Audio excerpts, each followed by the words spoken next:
Hey guys, this is Tom Hanks, and welcome to another stream. Today we're going to start the 1972 season of the classic rally community competition.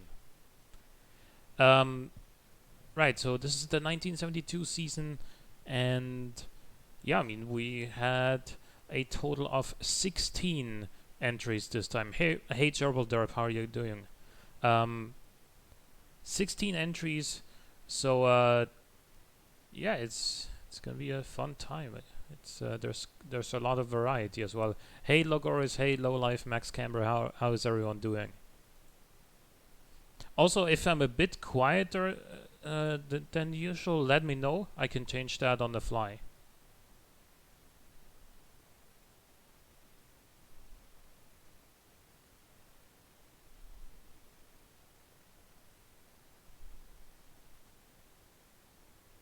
I'm doing well, thanks for asking. Sounds good right now. Oh yeah, I mean, we're gonna see once we start the engines, right? So anyway, the first race is going to be on Small Island, and it's going to be mixed stage 3. So this is a rather difficult track, and I have test driven most of the cars, at least for a little bit. But yeah, I mean, uh, let's be honest. As somebody rightly pointed out on the Discord, uh, the Small Island stage is by far the most difficult one that we're gonna see, and so there might be there might be instances where maybe a car won't finish here, uh, but maybe well, I'm pretty sure that everyone's gonna finish Italy and probably also Pikes Peak. This is my own car, by the way, and by the way, I'm gonna get rid of that.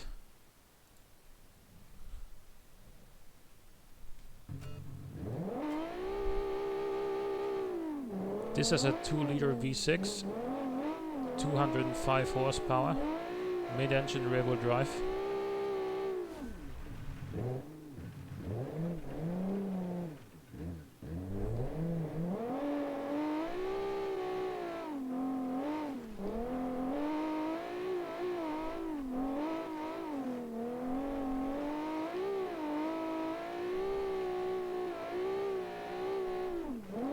It is quite slidey, and one more thing I would quickly like to point out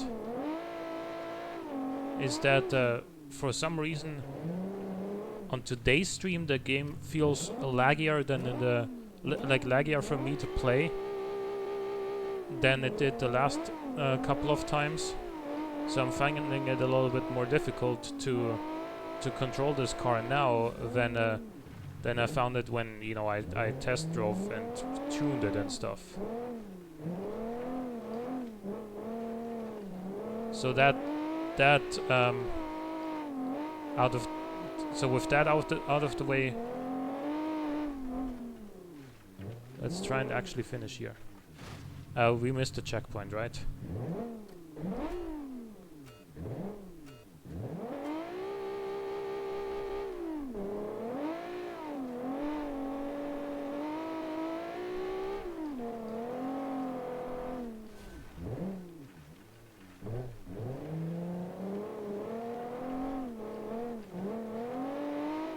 And I even drove this car on this track earlier today, and still now, for whatever reason, the game isn't running quite as smoothly. I mean, pretty sure it's because I'm streaming, but at the same time, it never felt like this on previous streams. So good thing this is just a warm-up, by the way, because I'm gonna need it.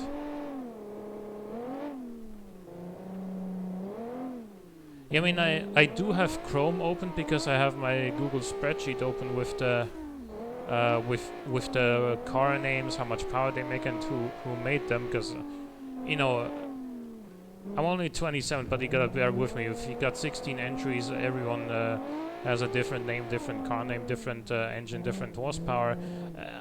I'm sorry, I can't remember all of that, okay? So I do keep a spreadsheet, and I obviously I didn't have my own Chrome window just for that spreadsheet, so I have a bunch of tabs open as well. I'm gonna close Discord though. Let me give me a second here.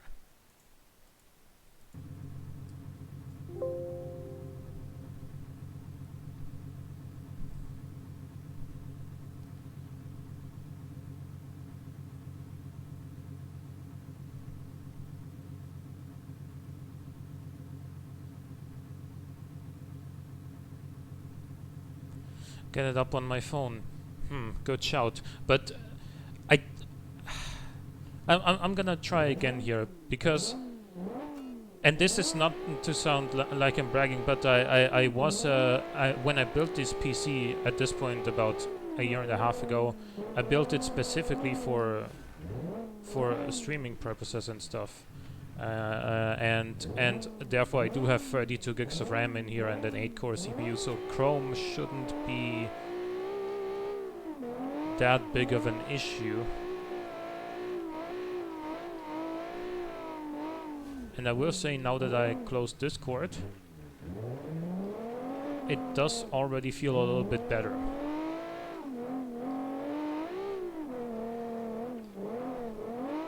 I think Discord has its own sort of hidden kind of hardware acceleration in the settings somewhere.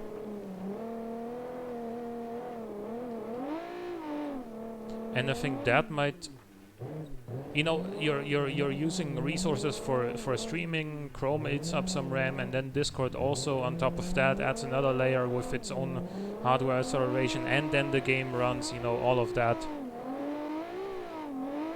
I think the combination of all of this is what caused it. Now it feels a little bit better again. I'm also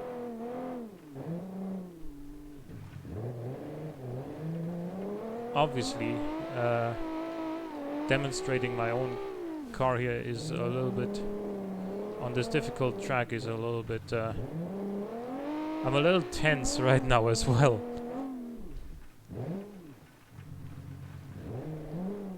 Because I've practiced this track, believe me, I did.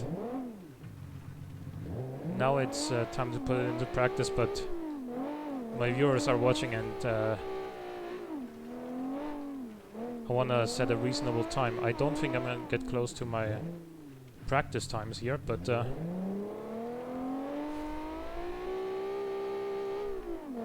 also I don't want to mess up too many times and make a fool of myself.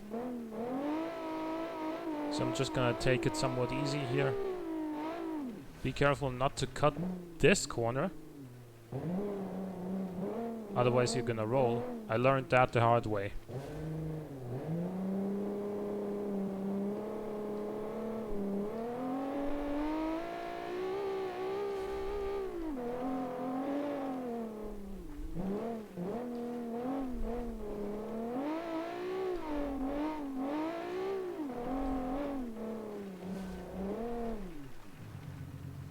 Okay. I mean, mid-engine rear-wheel drive on a track like this is just gonna be a challenge. You can't really get around that. I did set up this car in such a way that it oftentimes already rotates just when you turn in, like there, only that I turned in a little bit late. Did I miss that checkpoint? I was on the edge of that checkpoint, wasn't I?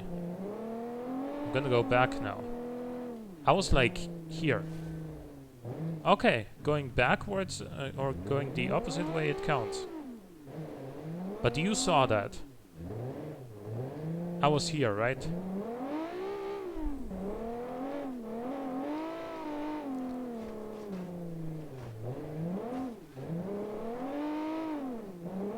Anyone make a rear engine front wheel drive? I don't think that's even possible in automation. I mean, yeah, technically if you go rear engine, all-wheel drive, and then put all the power to the front wheels, you can do it, but why would you?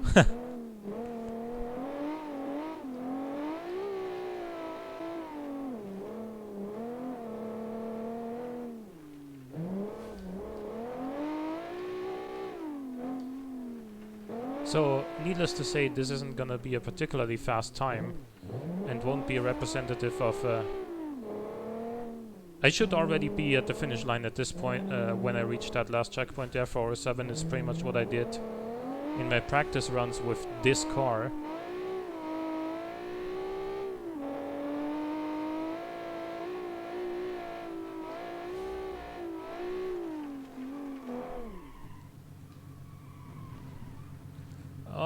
And we did it.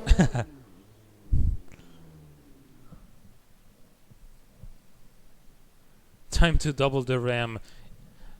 Even yet again, you mean? So up to 64 gigs?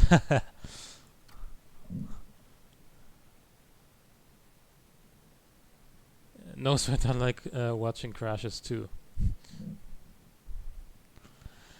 Anyway, this car, by the way, felt very controllable when I was testing it, the Armor. So I'm kind of getting used to that aspect of this particular player's cars. By the way, this is mid-engined, rear-wheel drive, making 176 horsepower by Armor Motors, and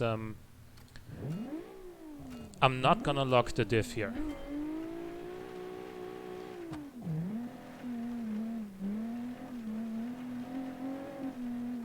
This V6 is a torquey boy, you know, but I did mess up the braking point there.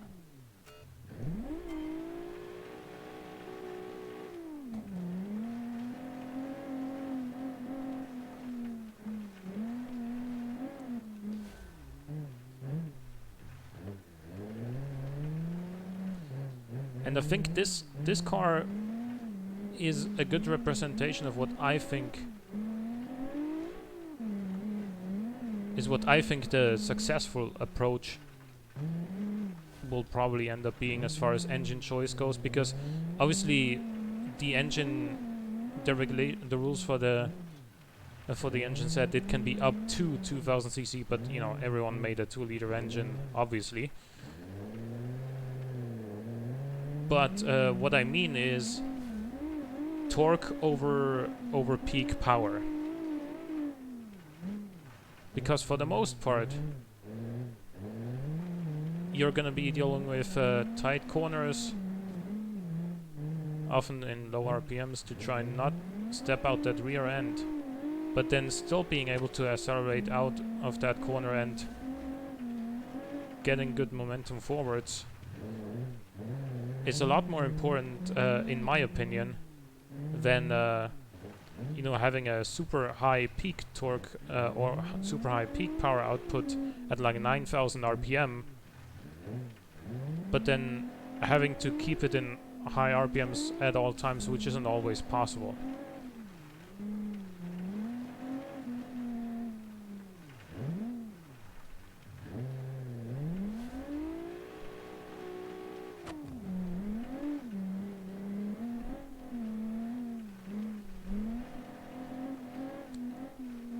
And also 176 horsepower in a car this light, I think 700 something kilograms. Trust me, it's still enough. It's not like this car is slow or anything at all, but it's more predictable this way.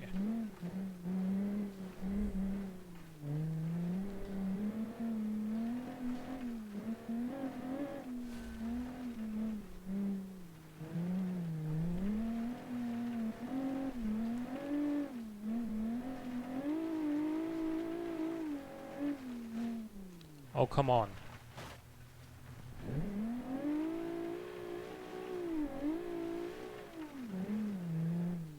Oh, really? Missed that checkpoint as well. You saw me drive straight through that that little marker there, though. So it should count.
Feeling good so far.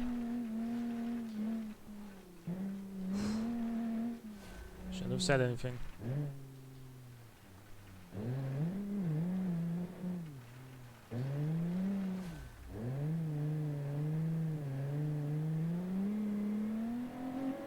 That corner is so tricky not to spin in a mid-engine car, because the sand has even less traction than well, the gravel or whatever this is.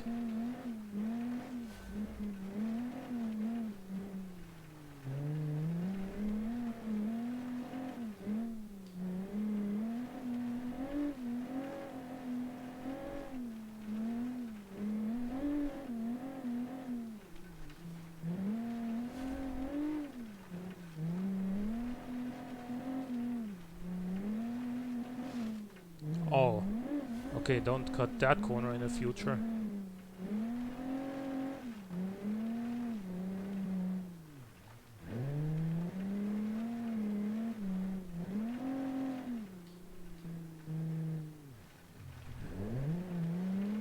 And as you're noticing, I'm rarely at full throttle, and that's gonna be the case with most, if not all, cars here. Oh my god.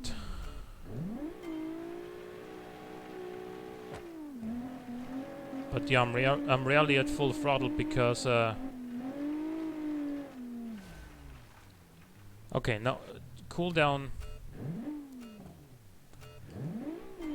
calm down.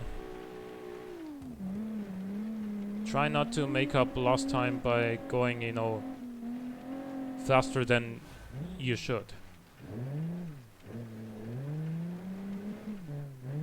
The stream's gonna be as long as it's gonna be. Let's just try and finish with all of these cars and get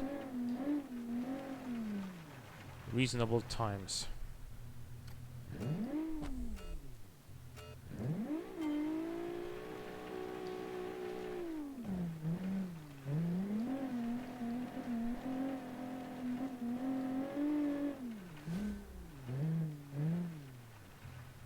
The thing is, I don't want to exactly half-ass it either, because if I do, then a pretty understandable and valid argument is going to be made that, you know, if you're not going to go close to the car's limits, then what's the point of having a race? And it's not really giving us the true winner, right?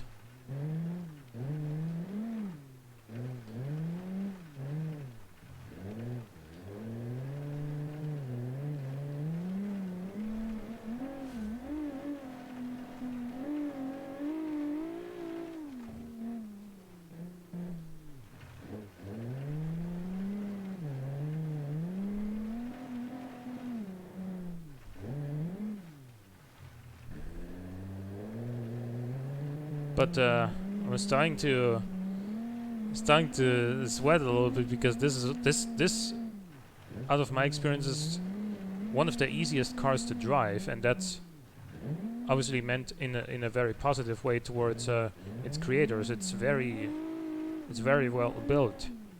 But if I'm struggling with this one, and there are much tougher cars coming up, then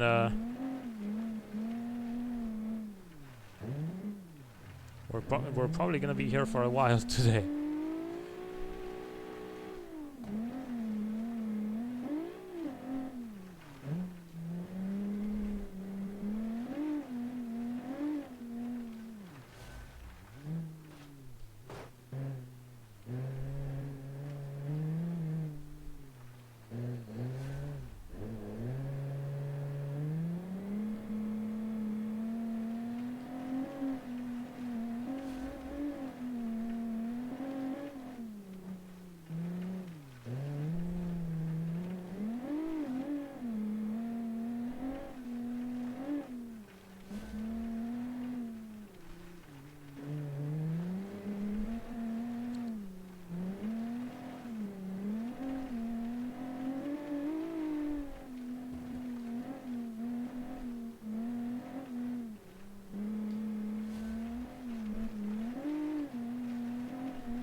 Come on now. Okay.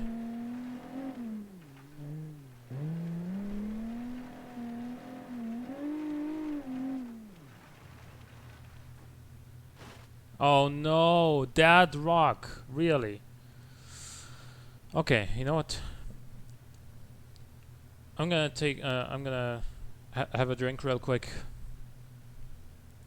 Cool down, not only mentally but also physically a little bit. This is cold, refreshing drink here.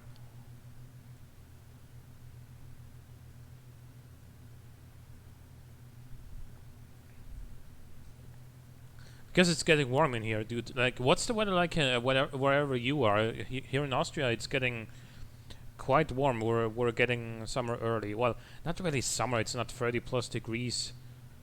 But it's been like 20 plus for the last couple of days already, and it's only the start of May. So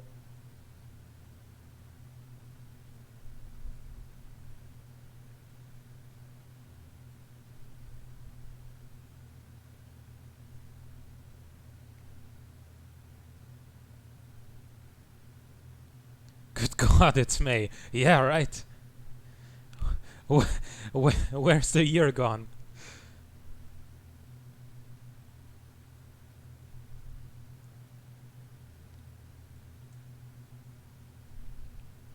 A lot of us have been stuck at home for like 2 months already. Yeah, man. I can totally relate to this, and even though, you know, I'm less affected by this but than most, I would say, because I have a home office job to begin with. I've had that for like 2 years now, a year and a half, I suppose. So yeah, I might be less affected by this than most, but still, I used to go to the gym after work, and now I can't, obviously. But I do a little bit of home workout instead. It's not the same, you know. I wish the gyms would open up again soon.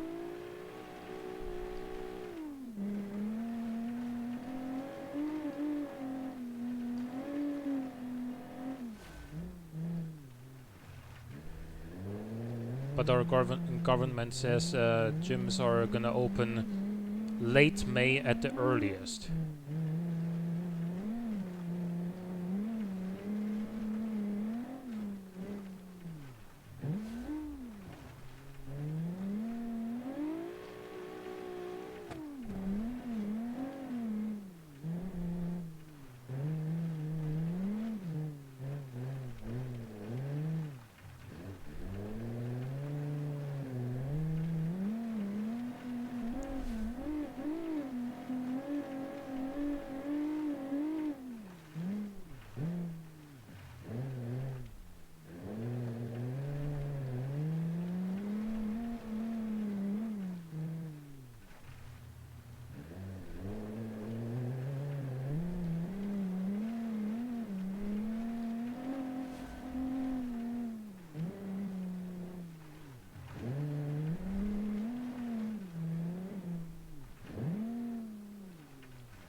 now, you know, for a long time, well, not for a long time objectively speaking, but until 1st of May, let's say, all of the sort of specialized shops in Austria have been closed. You were only able to to go to like pharmacies and groceries and, you know, the essentials. Whereas like, obviously restaurants, you know, specialized stores like clothing stores, blah blah blah, what have you, they were all closed until 1st of May. Now they're open again because 1st of May is actually a national holiday as well in Austria. So technically 2nd of May is when they opened up again yesterday.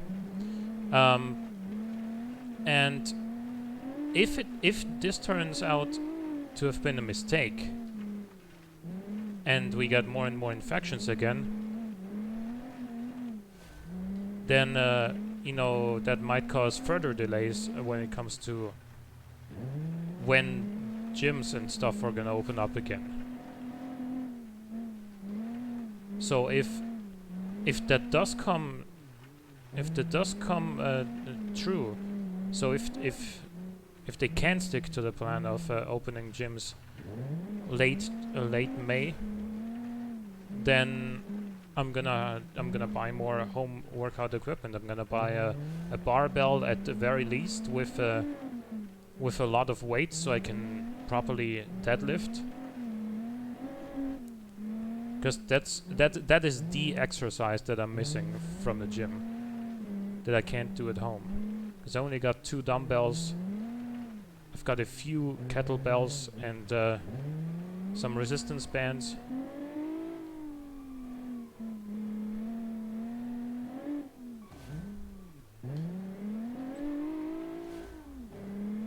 But that's it.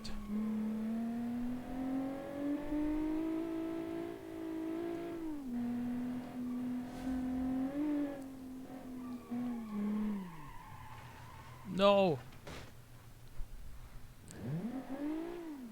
Oh no, I tried to go back. Oh my god, am I really? Yeah, I'm gonna redo it. I wanna get a proper time. This was gonna be under 4 minutes. As I felt that I lost it, I was like, dude, let's go, go with a 360 across the line and it won't be so bad.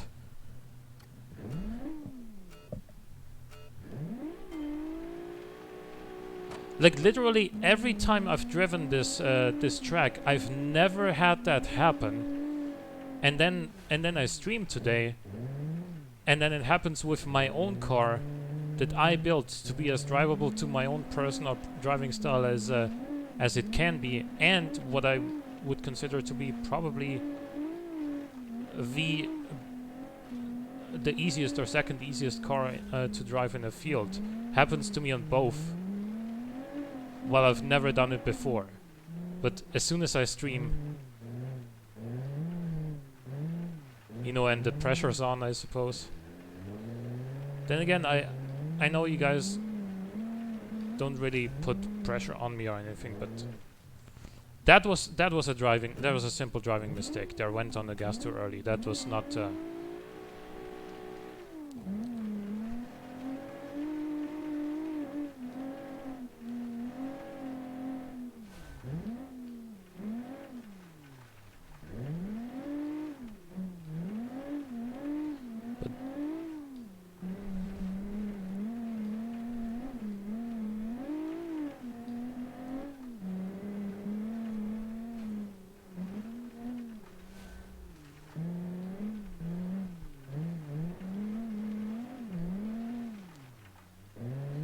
Those sudden bumps, the fact that they're worse on one side of the path than on the other, and they can really throw you off and make you lose balance. That is what makes this first part of the track very difficult. Of course there are bumps later on as well, and there is one that I always have to... Oh, come on.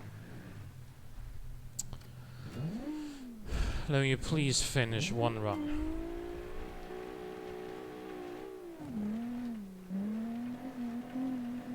We're what, 30 minutes into the stream? Haven't finished a single run yet.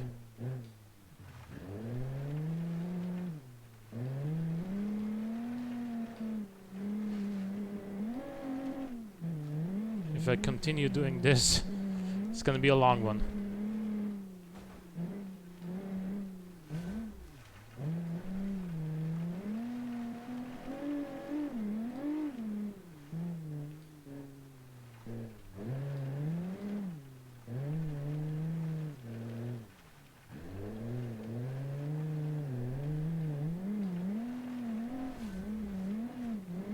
But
by the way, we will not be using this track in Group B, I've already decided.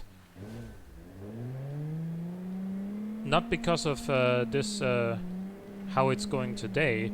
I've decided that even before, because obviously with the fact that I need to have the Group B rules video out next Sunday, you'll forgive me for working ahead a little bit.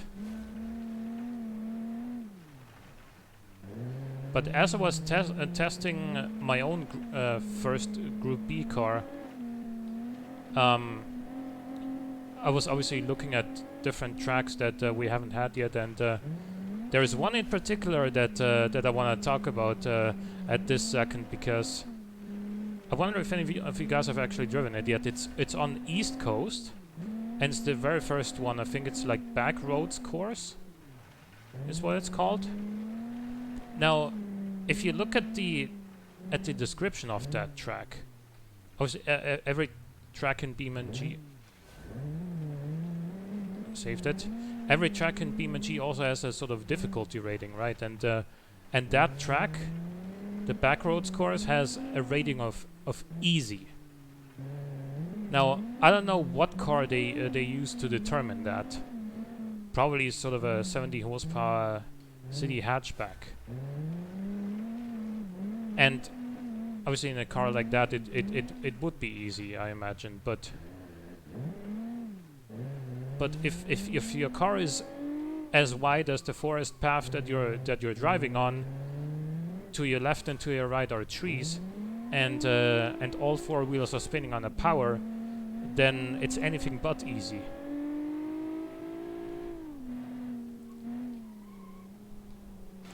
Come on! I was trying not to swing it the other way. Oh my god.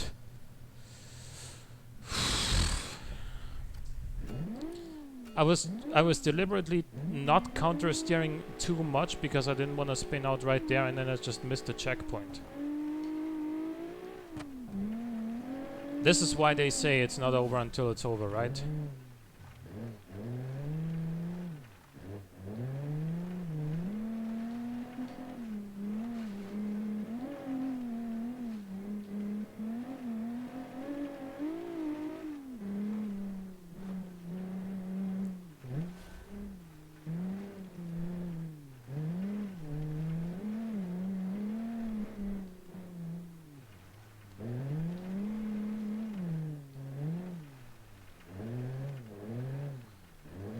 But really, I can't say this enough. But dude, it's I'm literally sweating in here, not because of not because I'm nervous, but because it's getting so freaking hot in here. The outside temperature is getting warmer and warmer these days, and the fact that my computer is also you know, rendering the stream and using a lot of power, that's not helping either.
Sorry for not saying anything for so long, but I really wanna trying to finish this run now,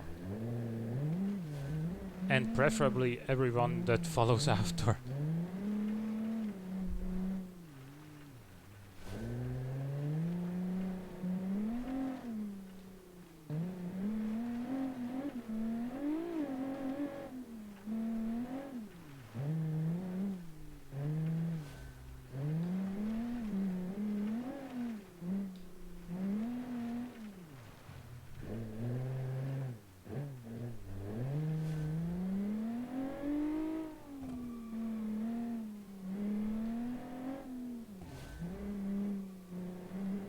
The fact that I was able to get here so consistently shows just how good of a car this is. Let's just not lose it again now.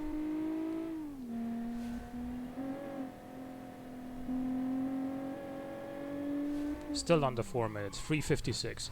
I think that's pretty much the best time I've ever gotten here anyway.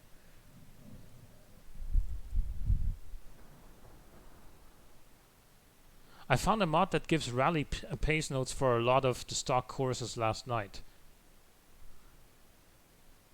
I love rally games, but I wouldn't trust it in this game because especially with automation cars, every car has different gearing, different torque curves, so on and so forth. So like a free left, for example, what would be a free left in one car might be a 4 left or a 2 left in another car. So I don't think it would work that well with automation cars because every car is just different.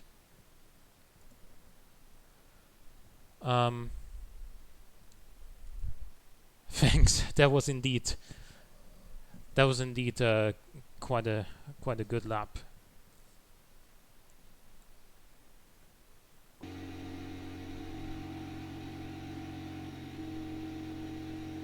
Oh yeah, so apparently BeamNG always messes up the fenders of some of these cars.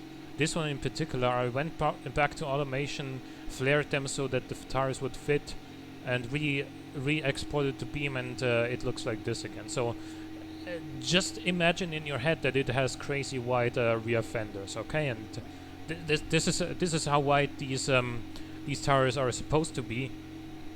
They're not too wide, by the way. They just have massive spacers. but yeah, the defenders just messed up in the exporting.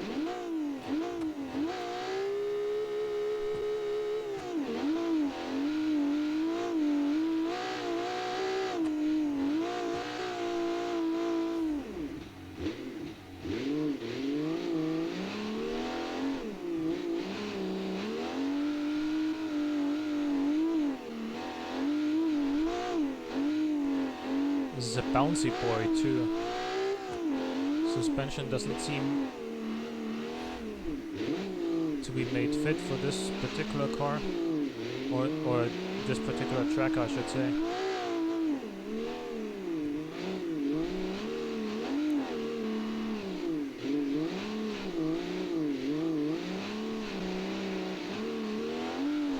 And this is the AZLK R3, by the way.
I mean, I love that corner on the sand there on the beach. It's a really it makes for a really nice drift if you get it right, but it's difficult because it's basically similar levels of grip. Well, not really similar levels of grip to ice on the automation track, but much less grip than on this sort of standard gravel here. Yeah, the suspension is too hard for this track.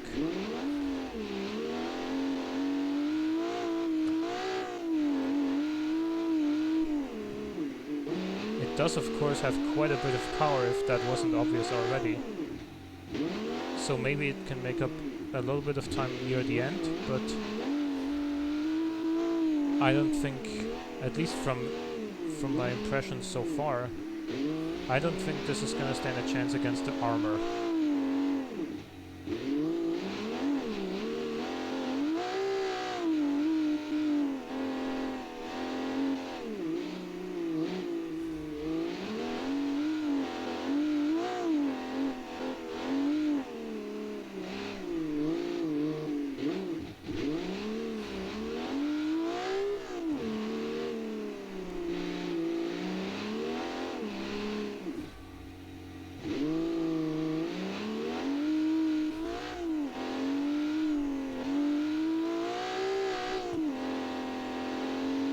Twitchy too. I mean, this is, you gotta keep in mind, you can't get fooled by the fact that this is asphalt.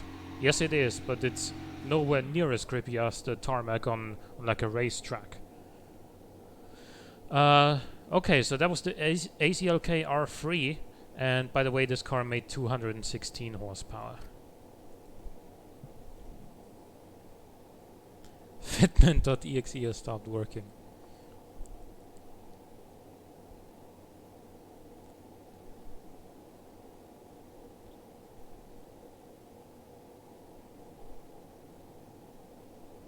Automation V6s sound ugly at high RPMs. This was a straight 6, by the way. Next up, the BAC Tempest Rally. This is by Gerbil Derp. And this makes 155 horsepower.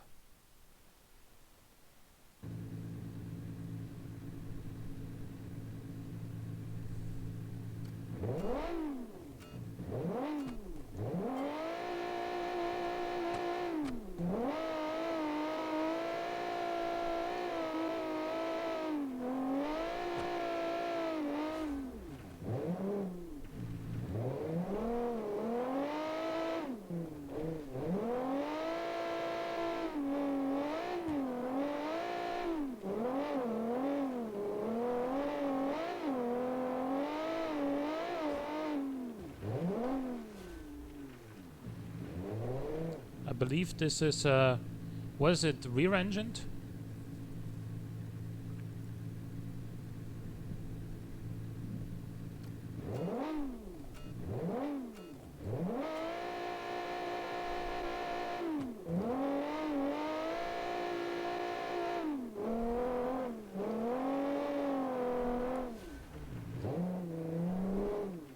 Or is it mid-engined?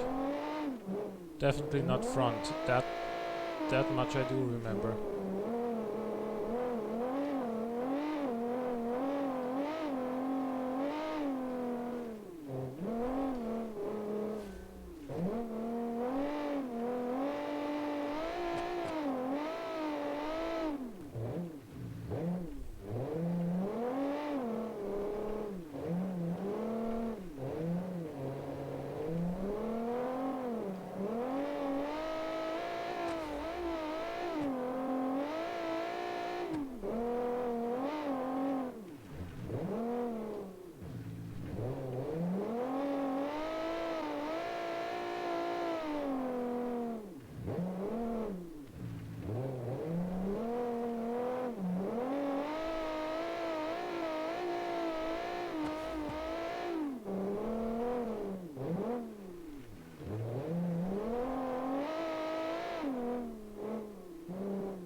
The reason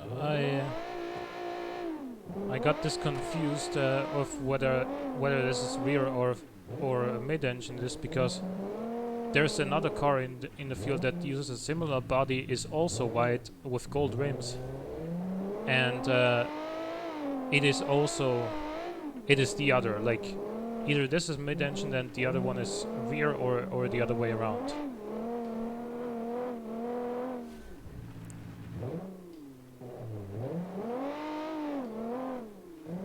I think this is mid-engined, and the other one rear-engined.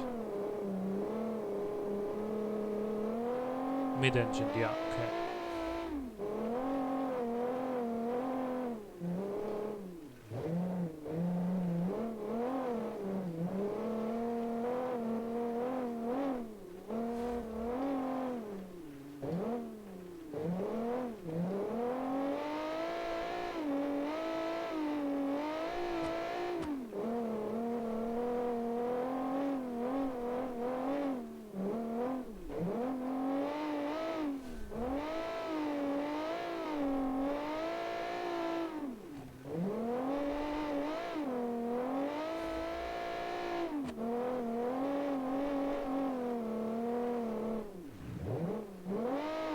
If I remember correctly, this car is a little bit lighter than the Armor, so power to weight should be relatively similar.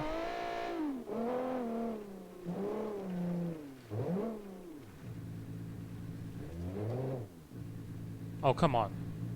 Did that not count? Yeah. Oh my god.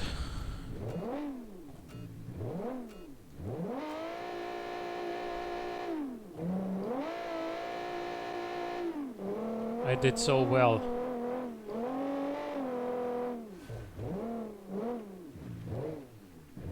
You know what I would appreciate? I would appreciate it if they can assign set markers along the way, but no actual checkpoints, so that no checkpoints you need to drive through, so that you always know the way, but also you can't miss checkpoints. And instead you just have the final checkpoint at the finish line.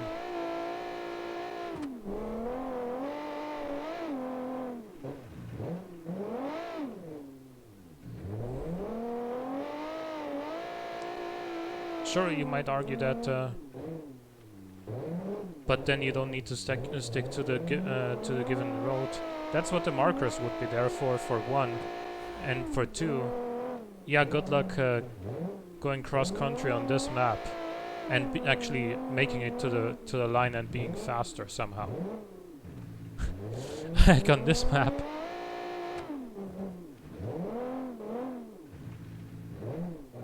On this map, I don't think there's a faster way to that finish line than this given path, except maybe if you go the other way at the start. I don't know this whole map enough to know whether or not that's actually true. But apart from that,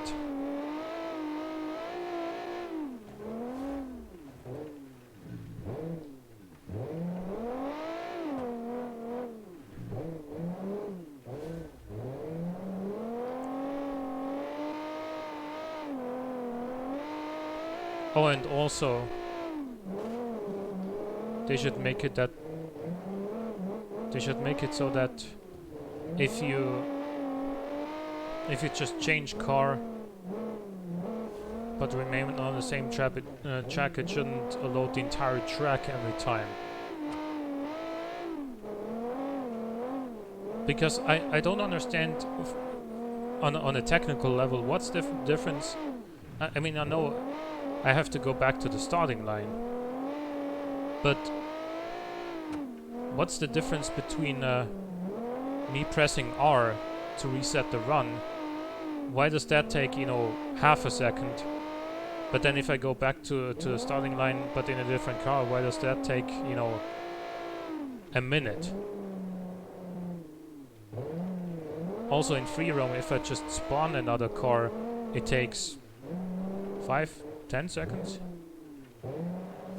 So I understand that, but why does it have to re-render the entire track? That's just a waste of resources and time, you know?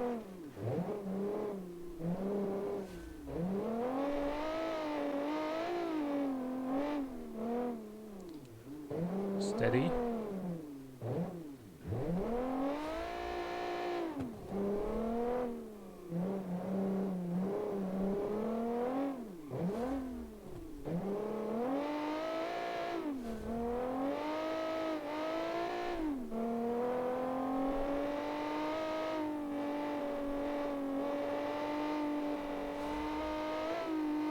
Try and not lose it here. 358. Very good still.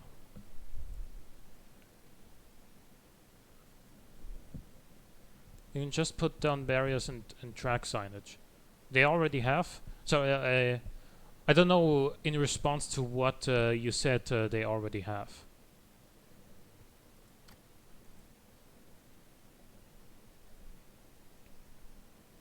Next up, the CDR Cooper.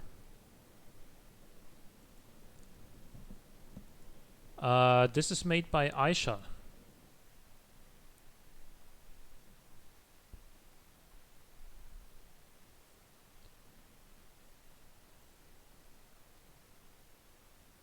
It's French, yeah, I imagined.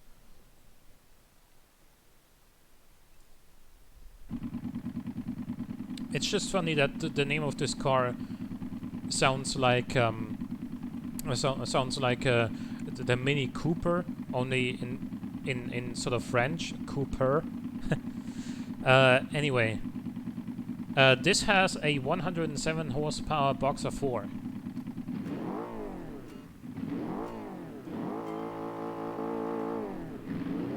Is this thing front-wheel drive?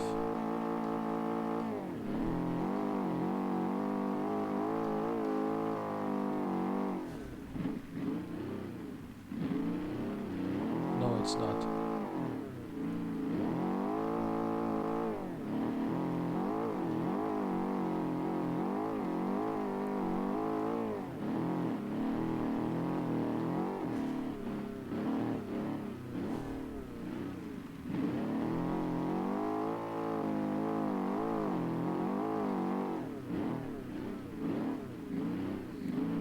This is one of the few cars that I haven't test driven earlier today, because it was one of the last cars that came in.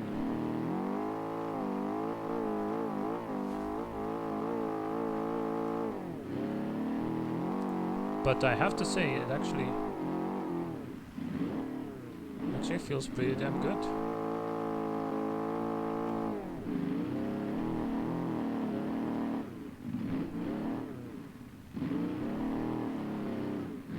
It's super wide on the rear though, so I gotta be careful with drifts like that.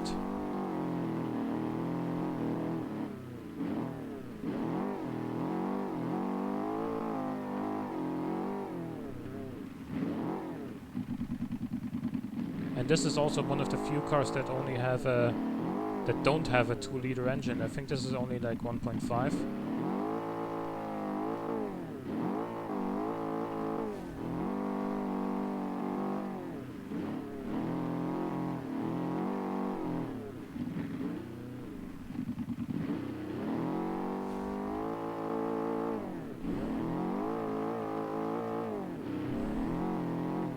It's slow, very French. I mean, I don't know, but you've probably heard of the Bugatti Veyron and Bugatti Chiron, its successor, and those cars are French, by the way, or at the very least made in France. Ettore Bugatti, the founder of Bugatti, was obviously an Italian. And now the company is owned by Volkswagen, so it's not really French.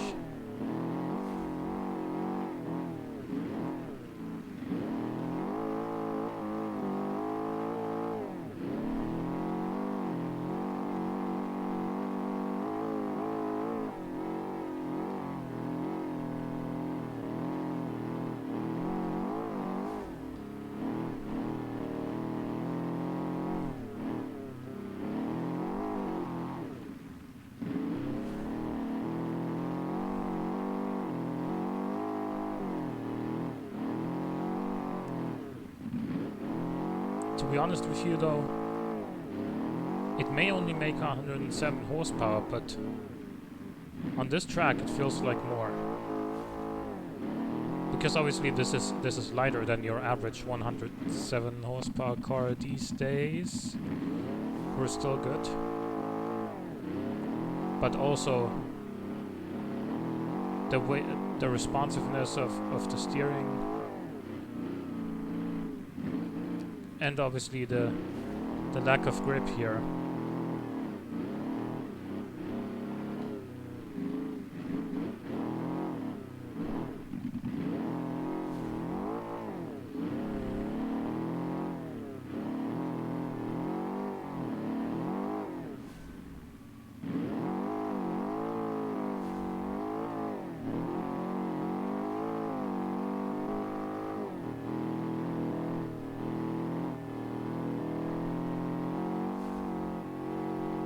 Careful in this left bend. Okay, full throttle now. 420. Awesome time. Perfect time, actually.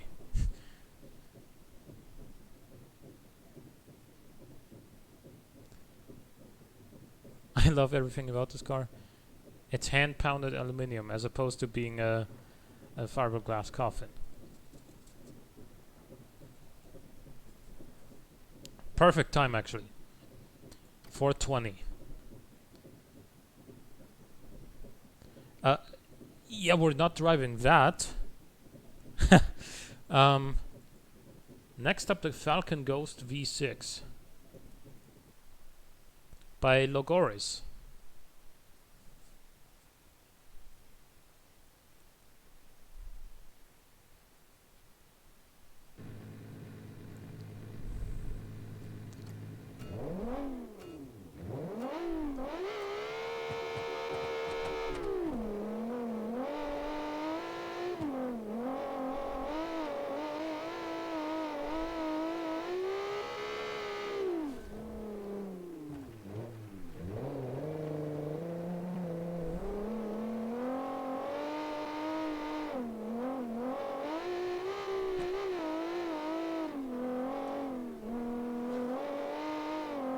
One thing I will say, guys, is on river drive cars, especially off-road, it doesn't make any sense at all to lock the diff. And if you guys don't mind, don't want me locking that diff, don't bother using a lock diff like a manual locker or automatic locker or stuff like that, because I don't care about whether it makes the car more drivable in automation, because it certainly doesn't make it more drivable in BeamNG.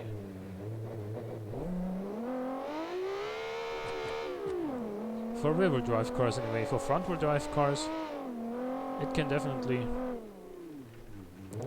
make an appreciable difference. And this car,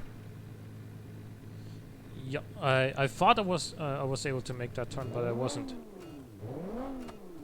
This car is very powerful, but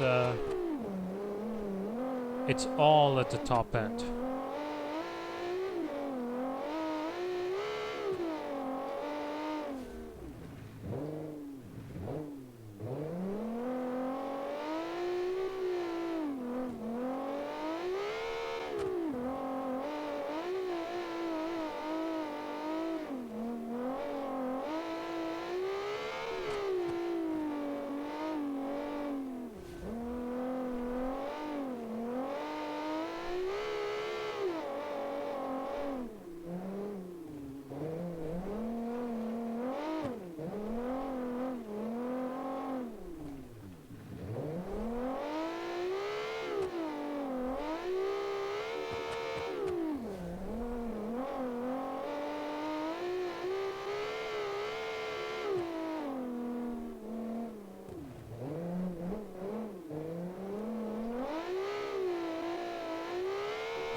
Yeah, this car just has one problem, and that's the engine. Because when you're in low RPMs, it doesn't really make any power, and when you're in high RPMs, it makes too much power, and the wheels just spin.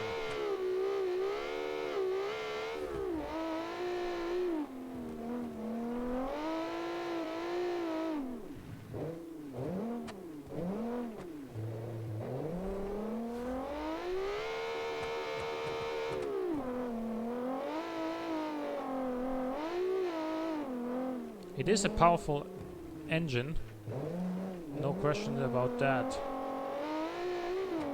And this will probably work a lot better on tarmac in Italy next week. But here, I don't think this is gonna stand a chance to compete with the armor and with the BAC.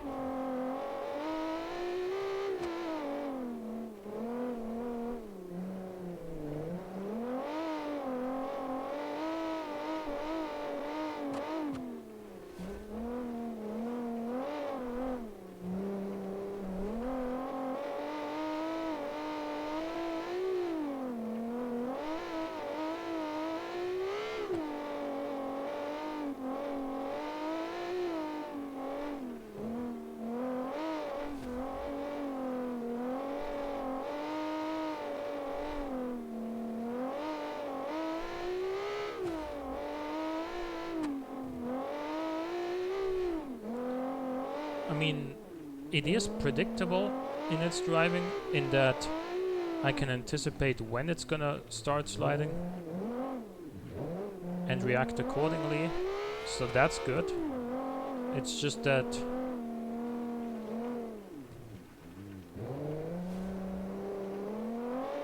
yeah, the engine is just not made for this.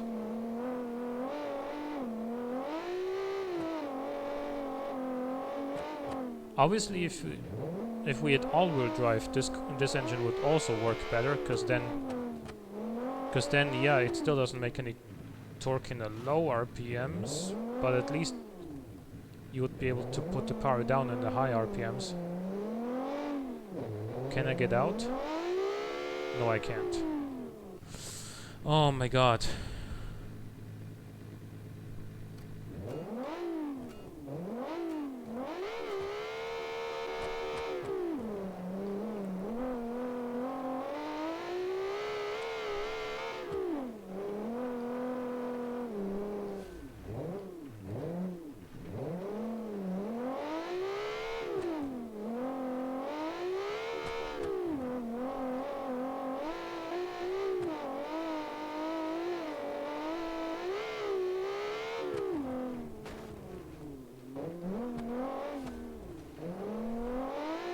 But yeah, if this were all-wheel drive, that wouldn't change the fact that it doesn't make any torque down low, but it would change the way that this behaves when you do get into its power band, namely actually accelerate as opposed to just spin the wheels.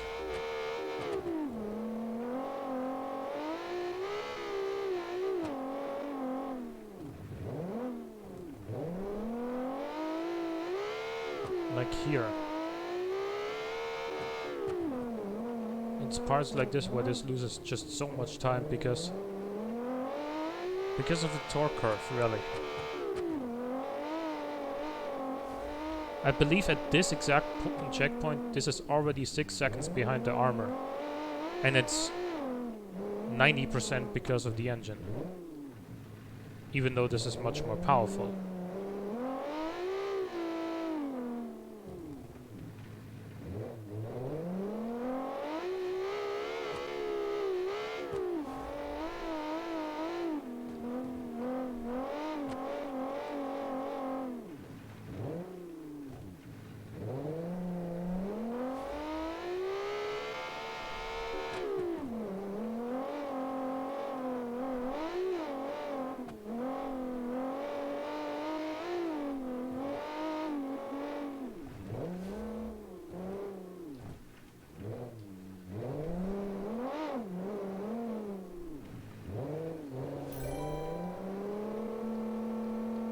Thank you, Leroy, for following.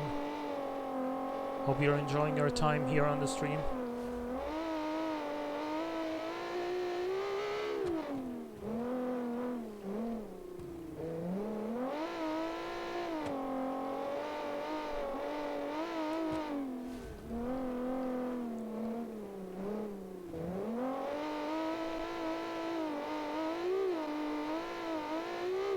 It's also really difficult to keep this car in a straight line.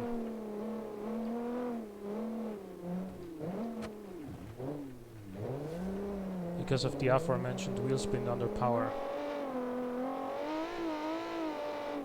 Sure, the Armor, for example, also has a power oversteer if you're really on it, but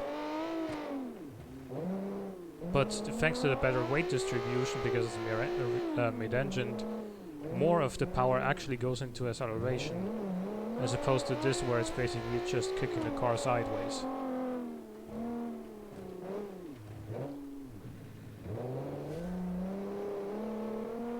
I mean, as you can tell by the fact that I'm doing, you know, rally seasons, I love drifting. I love getting these cars sideways and everything, but at the end of the day, the goal here is still to make the fastest car from point A to point B.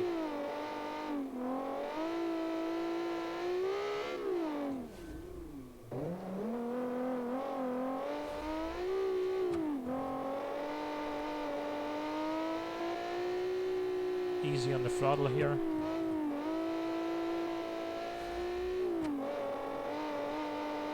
Floor it now. 413.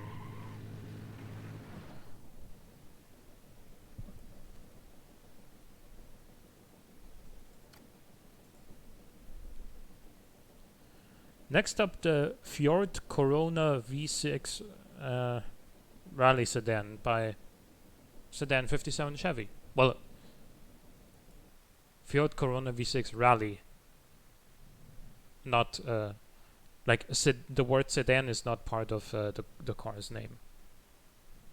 This, by the way, has a V6 with 218 horsepower.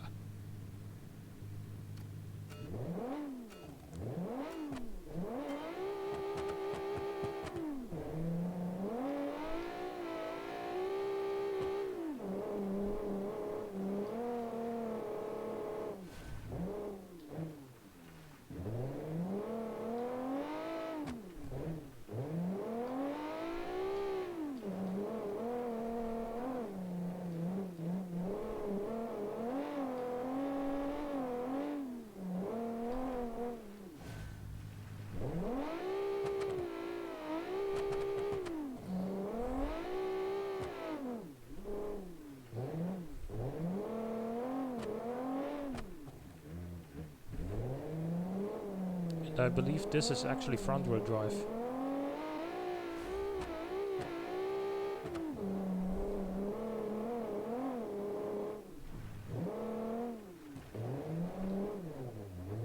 Definitely front-wheel drive, yeah.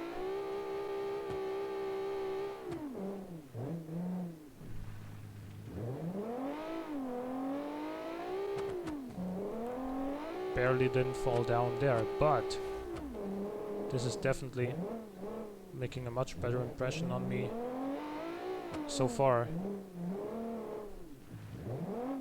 than the last car.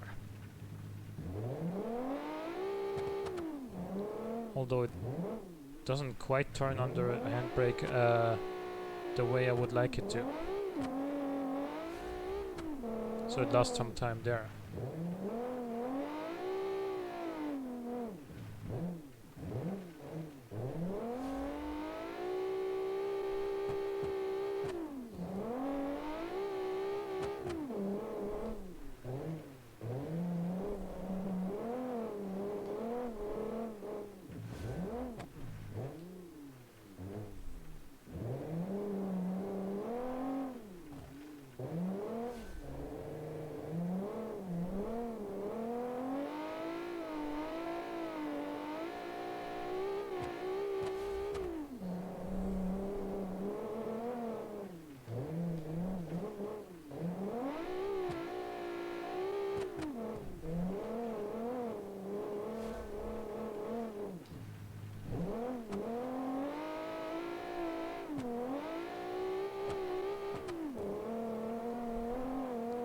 Feels more stable here though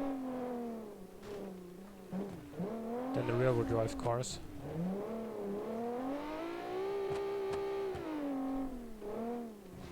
Oh, yeah, what did we say? Don't cut that corner.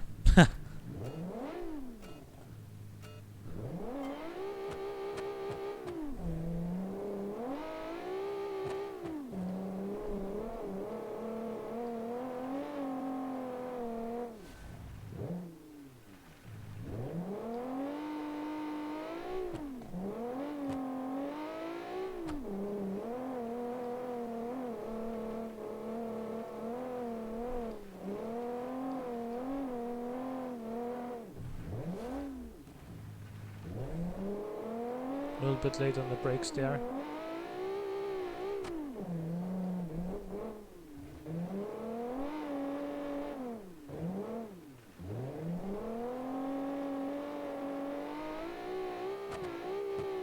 Very nice cornering there, no understeer despite the front wheel drive.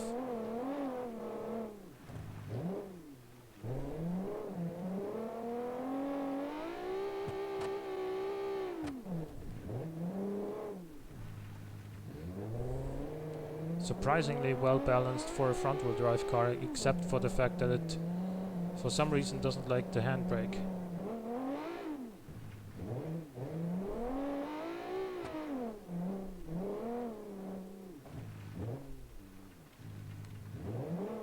You see how long I was on the handbrake there before it actually turned?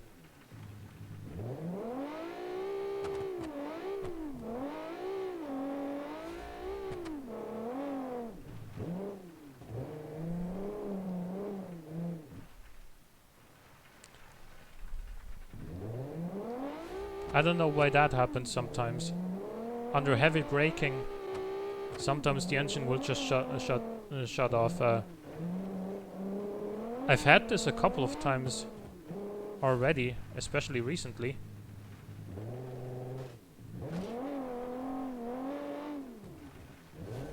I don't know what it is though, because I'm not turning the engine off, obviously.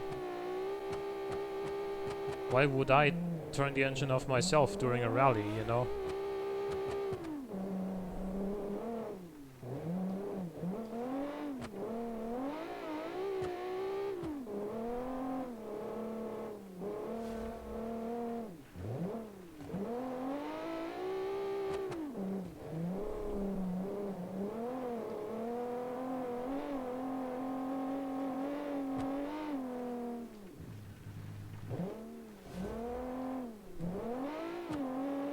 So don't cut this corner. Good. Not too much understeer either.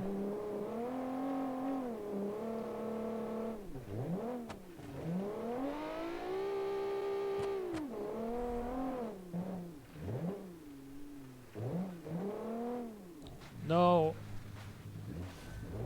Okay, back on the wheels.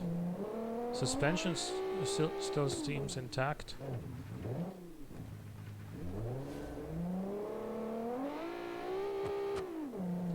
I'm gonna finish this run now.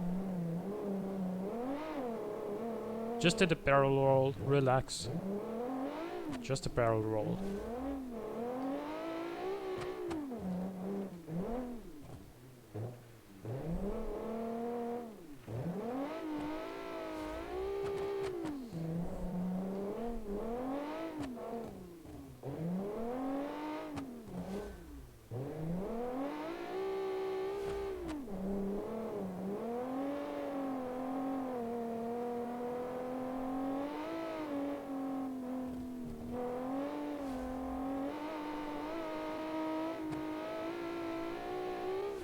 Still very quick time, 4:01.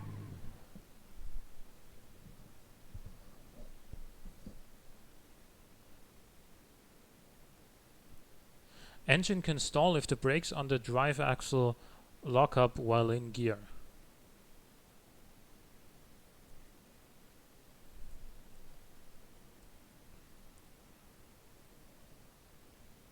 Okay, so without ABS, that means that the engine can just stall under braking because for example, if the car's rear-wheel drive, the rear brakes lock up and thereby the engine stalls, right?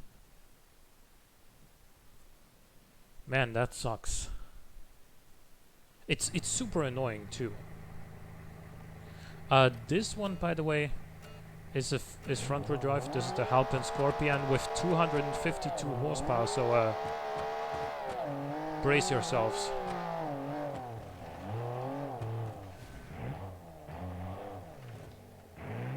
It's super low, so it's gonna be very difficult here.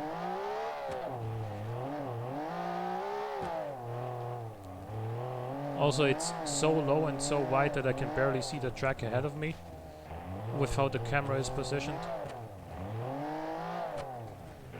So this is certainly one of the most flamboyant cars here.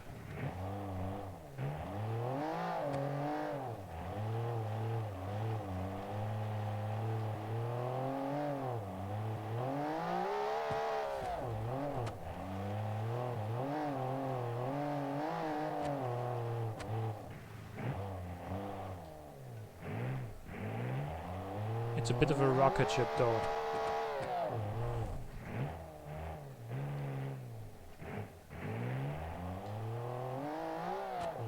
That's better.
See that, guys? That's what happens when you put 252 horsepower in a car that I believe weighs less than 600 kilograms, and that's what can happen too.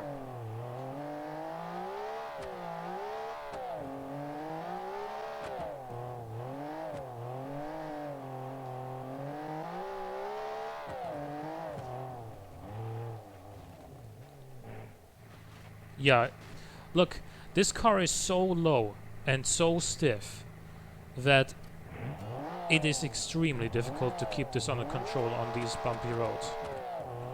This is definitely gonna do extremely well on the Italy asphalt hill climb.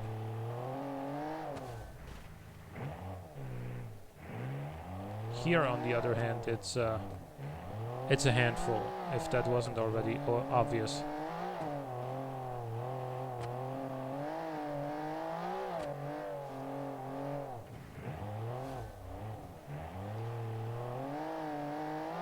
It has a lot of potential.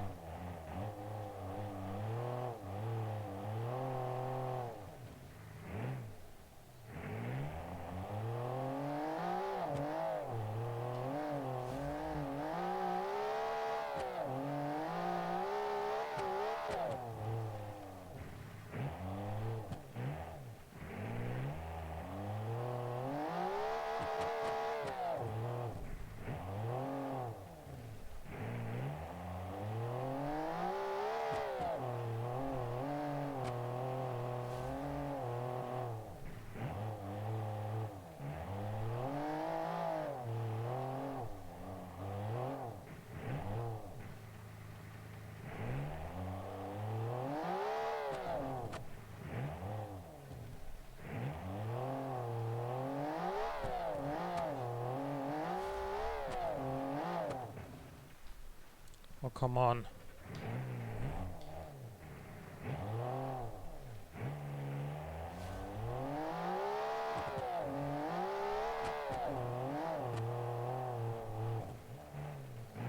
Is there any way to turn that behavior off?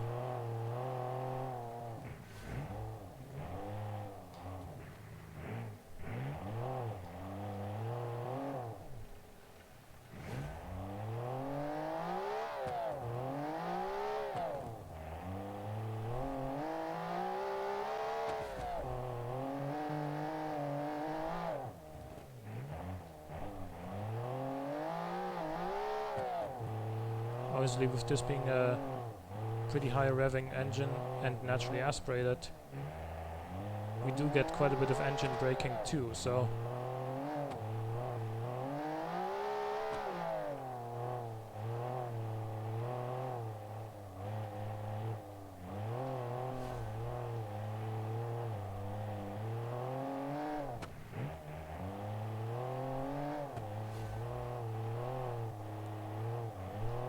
but yeah, this is a wild ride, this one.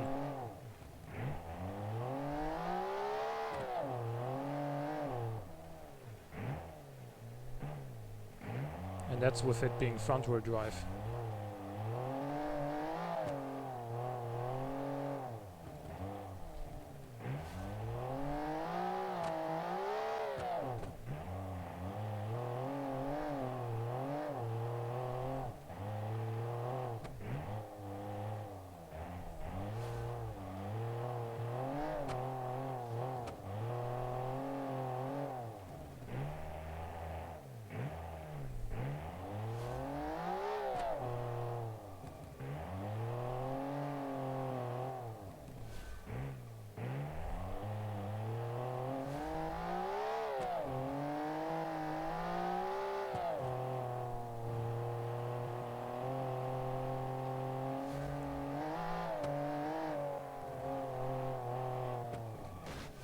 We made it. We made it through with 3 wheels. 350. Did you know that it's possible to fit a 2-liter flat 6 in that car? Yes. Now I do. Now I do.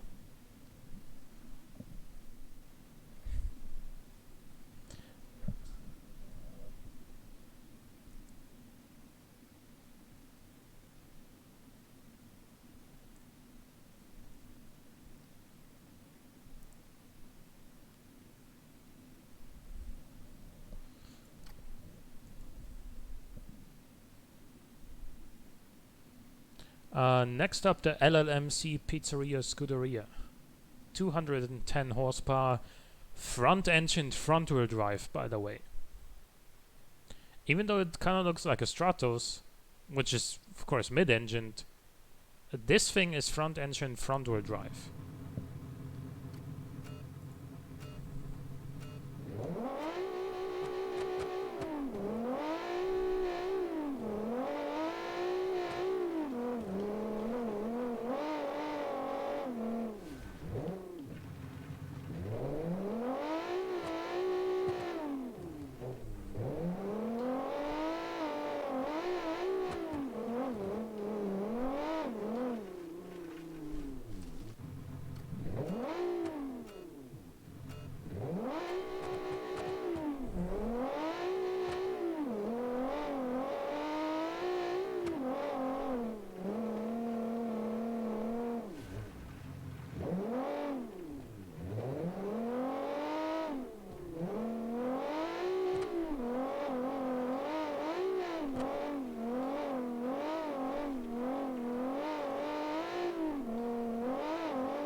This car also feels a little bit too stiff and or maybe too low for this course.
You know what?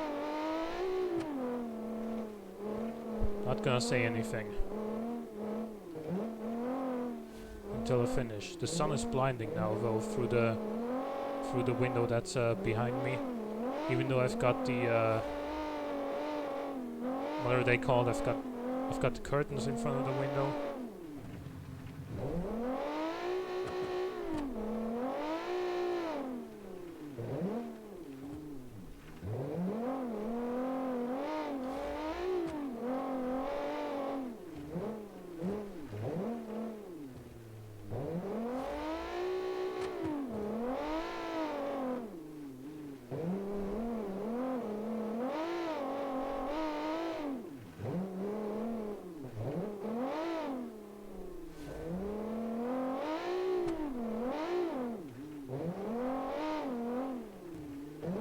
Oh no.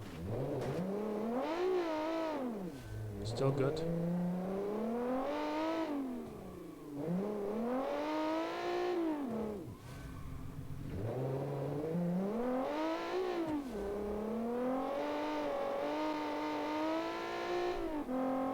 Car is now pulling to the right.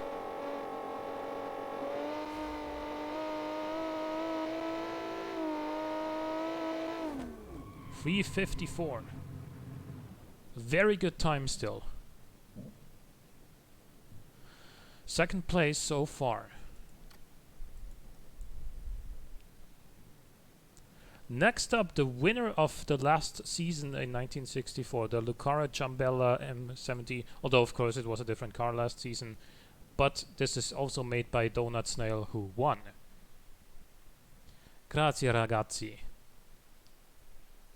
Thanks guys. I know a bit of Italian. I'm not fluent by any means, but I have had Italian classes at high school for about 4 years, and I was somewhat fluent at one point, but I've graduated high school at this point nearly 9 years ago, so I'm not as good in Italian as I once was.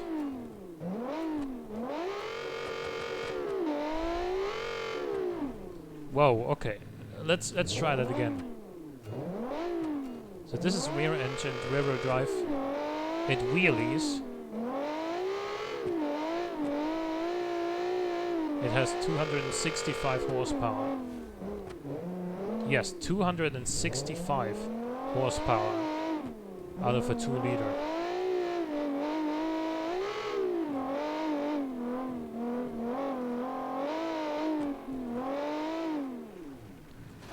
Yeah, this is difficult.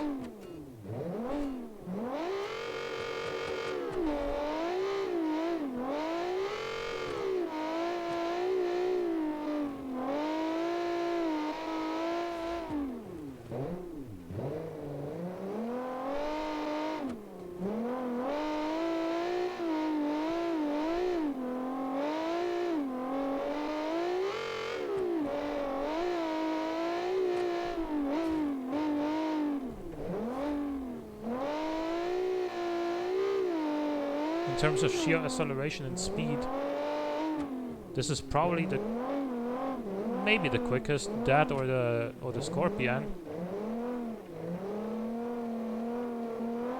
But keeping all those horses under control is, as you can see, not that easy.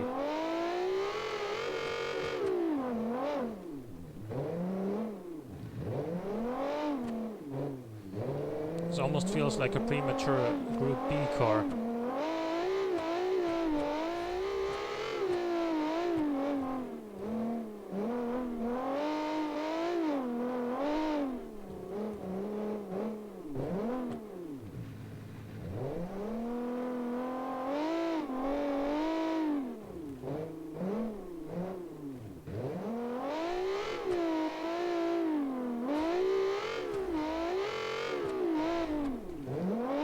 See that little burst of acceleration there for a few seconds.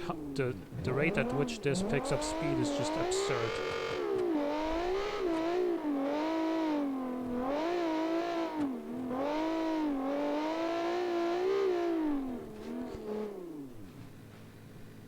Yeah, I mean, dude, give me a break here. Like, this is, I mean, I'm pretty sure that this is coming across on video, just how difficult this thing is to drive, but like, holy crap.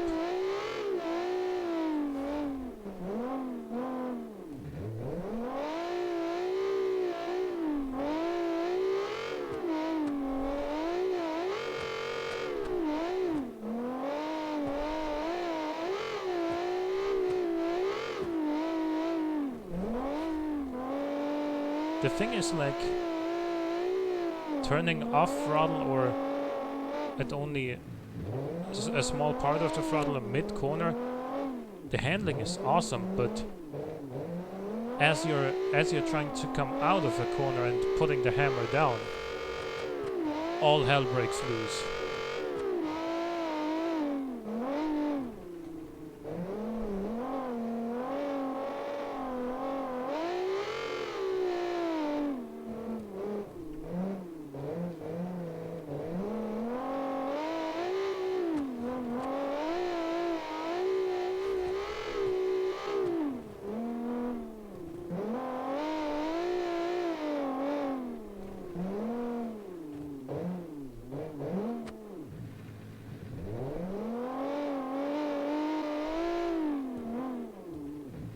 for some reason, this car doesn't feel like it's lacking torque. Either the gearing is just better than on the other cars that were very peaky, or the engine tune is just better, while also making more power.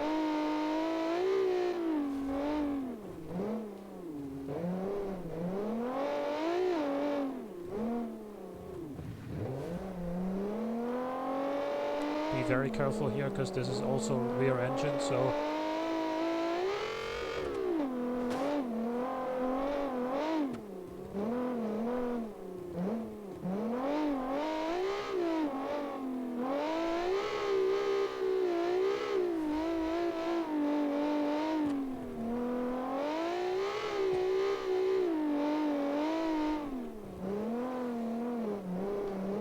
come on now.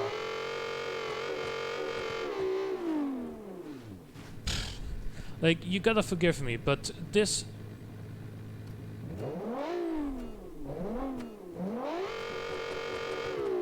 Even more power would make this car worse, though. I mean... I gotta be honest, as is, this car could use a bit less power. This is not a sentence that I say very often, but...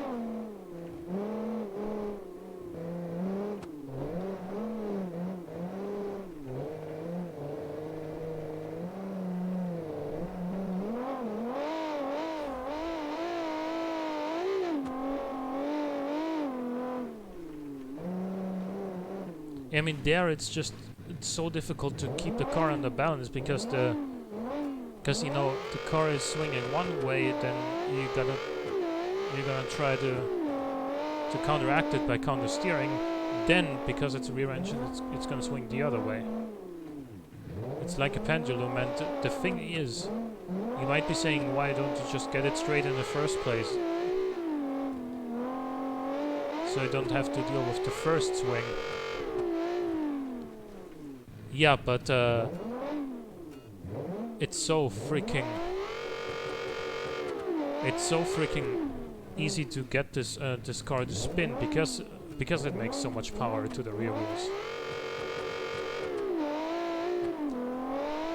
This car is the embodiment of Jeremy Clarkson.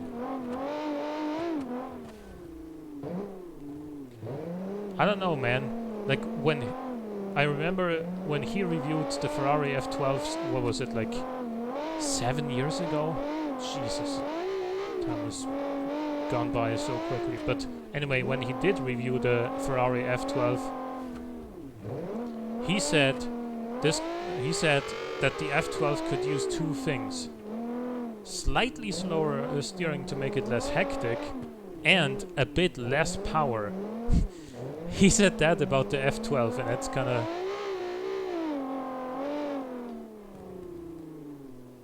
Did I miss that checkpoint?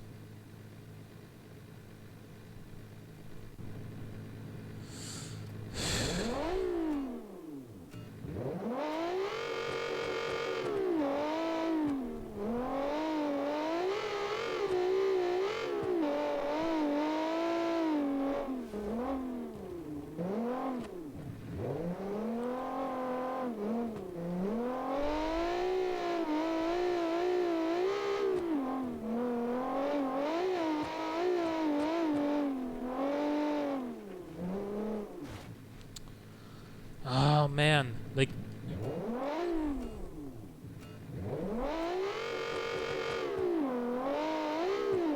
The checkpoint are the real killers. Well...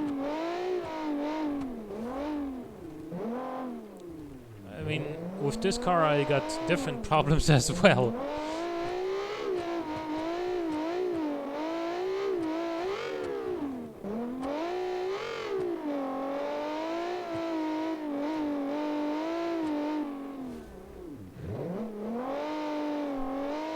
And you know what, I'm just gonna relax a little bit on the throttle.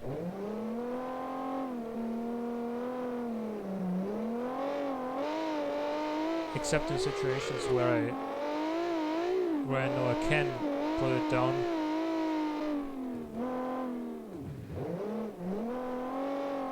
I'm gonna drive this on part throttle for the most part here. I mean, which applied to every car, but I'm gonna be more conservative on the throttle with this because proportionately, because this car is more powerful than every other car in the field, proportionately it takes less engine input to get their wheels to spin, right? So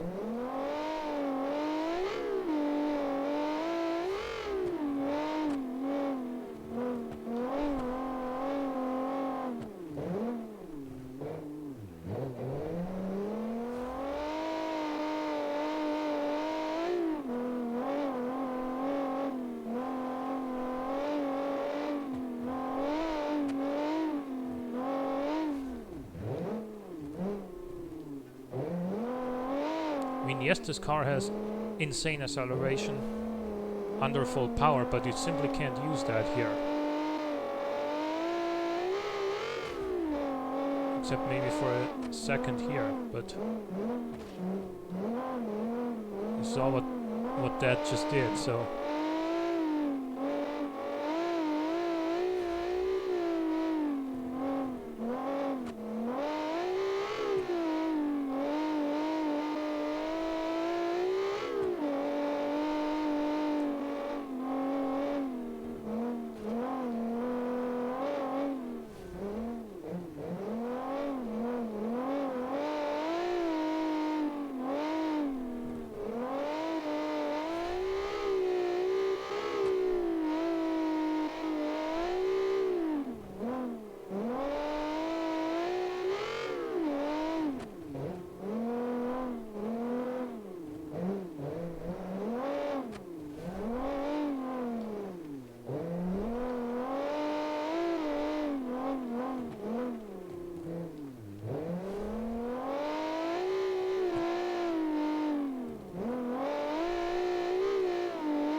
Still got it.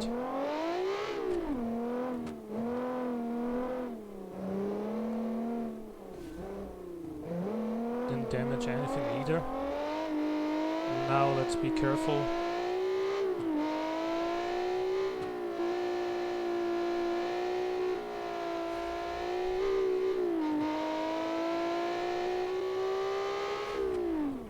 .355, so the victory on the first stage for once does not go to Donut Snail.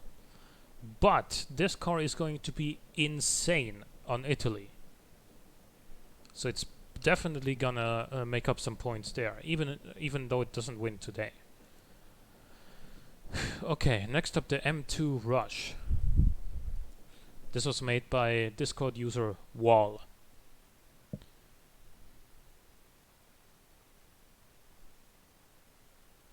And it makes 228 horsepower.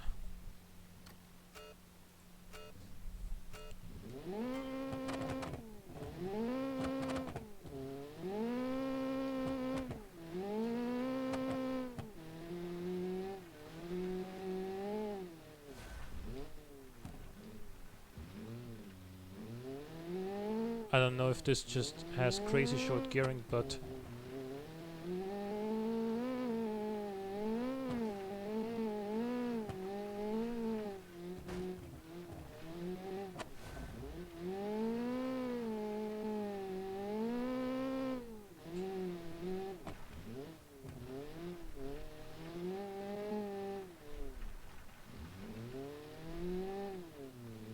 think it does, yeah.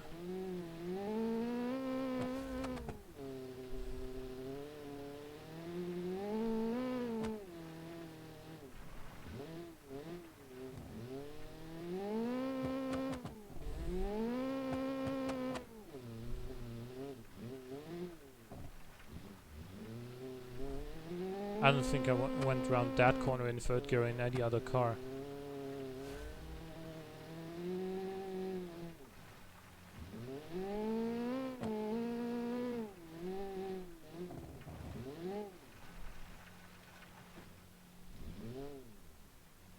Oh no, come on.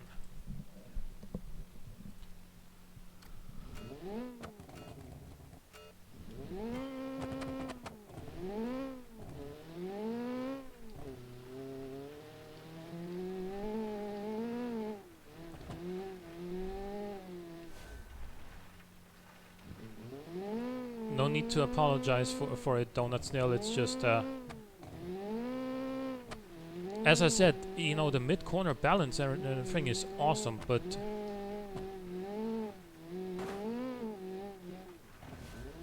the rear tires just can't handle that power. Oh, no, that was just me being stupid.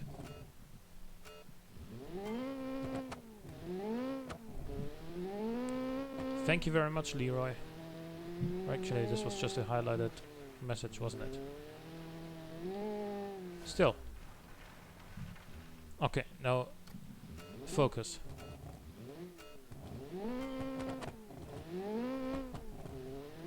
I don't think you needed to go front wheel drive, to be honest.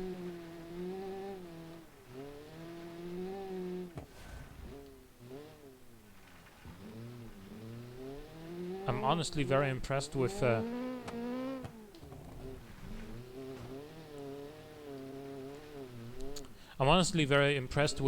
your ability, Donut Snail, to tune rear engine rear wheel drive cars. Like, whenever I try a rear engine rear wheel drive car, it's just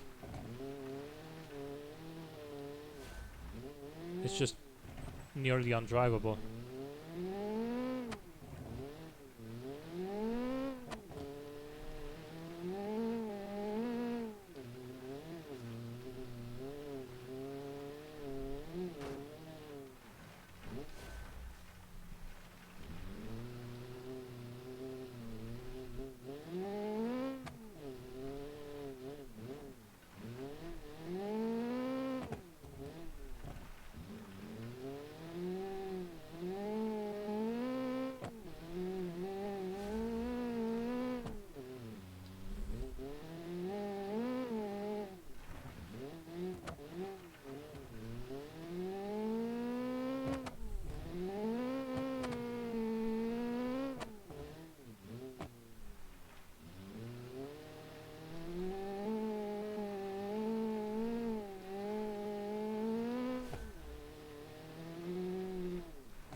How many cars do we have left?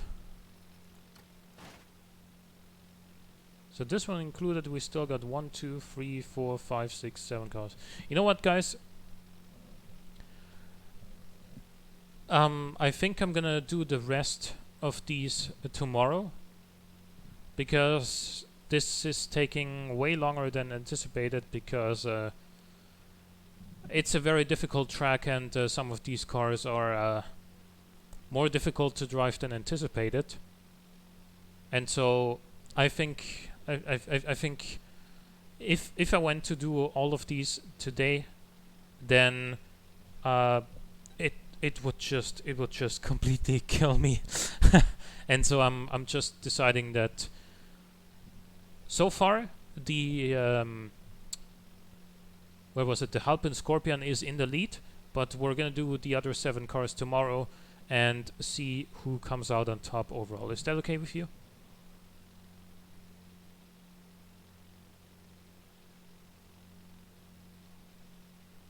Right. I mean, on the one hand, I'm also very happy to see that we're getting more and more entries with every season. So that's great. But it also means that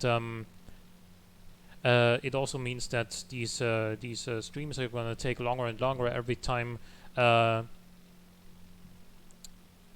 in order to complete the race, right? So I think for today we've had quite a few cars here that were very, very capable.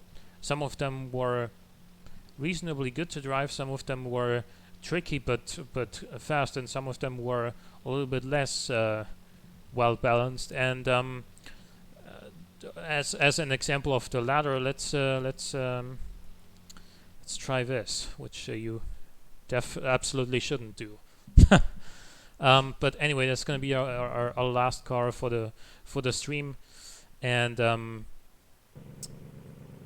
I'm just going to relax. I'm not even going to try to set a fast time here.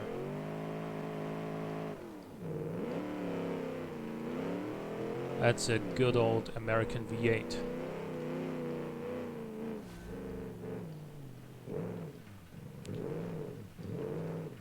A Ford Cleveland V8 at that, 5.8 liters, 350 horsepower. And this is obviously not a car built around these regulations.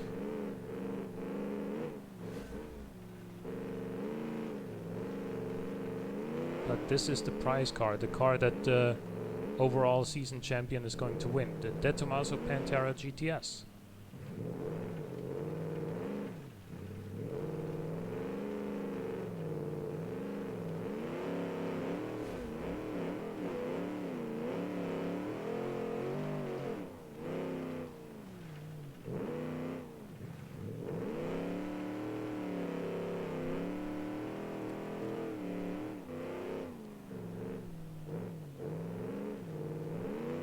Because it's just like, to try and set a fast time, you have to really focus. Especially in these two-wheel drive cars, whether it be front or rear-wheel drive. You have to be really on top of your game, and doing that for extended periods of time is it drains you, you know? It's maybe a stupid comparison, but in that sense it's kind of like playing chess. In that, if you want to take it seriously and do well, you have to. It requires a lot of focus, a lot of attention, a lot of thinking more than this does, obviously, and calculating. It's not something that you can really apply here, except if you mean by calculating, okay, how much steering, how much throttle do I need here, but still, it's in order to stay on top of things in chess, it requires tons of focus and absolute concentration, and so does this. And that's why it's so draining, so exhausting. And me just messing around with this Pantera here is, I think, a pretty fun way of ending the stream here. I'm not even trying for a fast time here, but so far it's not even going that badly.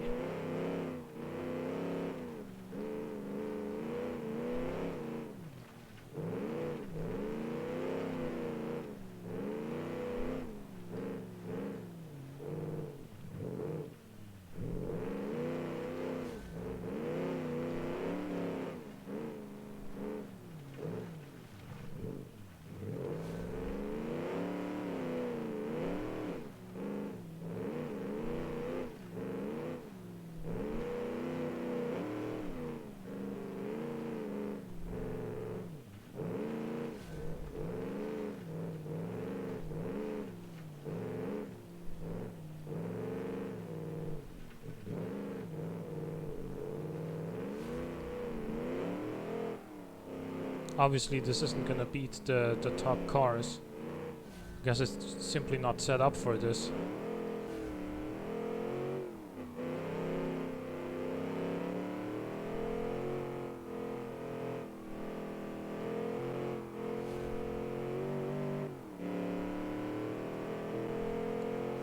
But it's not last either.